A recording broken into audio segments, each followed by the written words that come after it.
প্ৰধানমন্ত্ৰী মনমোহন সিঙৰ দিনত এটা আয়োগ গঠন হৈছিল।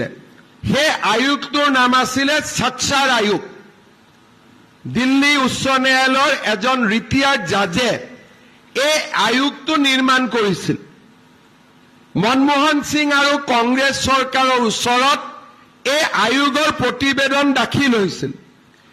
তেতিয়া কংগ্ৰেছ চৰকাৰে এটা কথা কৈছিল যে ভাৰতৰ সম্পদৰ ওপৰত প্ৰথম অধিকাৰ সংখ্যালঘু ৰাইজৰ আছে আৰু সেইকাৰণে তেতিয়া এই ধৰণৰ এটা কাৰ্যসূচী আৰম্ভ কৰা হৈছিল আৰু বাজেটৰ 10% ধন সংখ্যালঘু গাঁৱত বিনিয়োগ কৰিবৰ কাৰণে ভাৰত চৰকাৰে টকা পঠিয়াইছিল।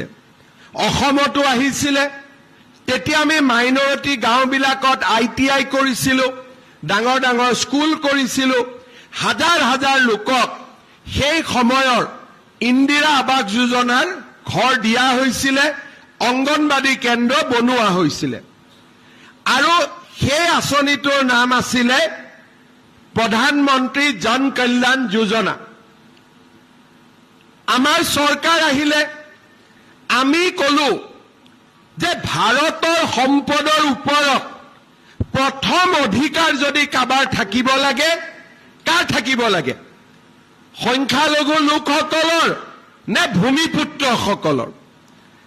সংখ্যালঘু লোকজনকো যদি মই সুধো, অসমত যদি এজন মই মুছলমান মানুহকো মাতি আনি সুধো যে মোৰ লগত 1 টকা আছে, প্ৰথমত মই কাক দিম?